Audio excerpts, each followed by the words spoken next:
దుష్టుడు దుష్టత్వంలో నుండి చచ్చిపోతే దేవుడికి సంతోషం కాదు.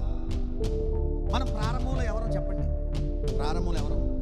మనం ఎవరు? ఎక్కడి నుంచి వచ్చాం? మీకు చెప్పాను, సంఘం ఎలా పిలువబడింది? చీకటిలో నుండి ఆశ్చర్యకరమైన తన వెలుగులోకి వచ్చాం. వెలుగులో ఉన్నాం ప్రస్తుతానికి. మరలా వెలుగులో ఉన్న మనిషి ఎక్కడికి వెళ్ళిపోతున్నాడు? చీకటిలోకి. నీతిమంతులుగా మార్చబడ్డావు, నీతి తప్పి తిరుగుతున్నావు.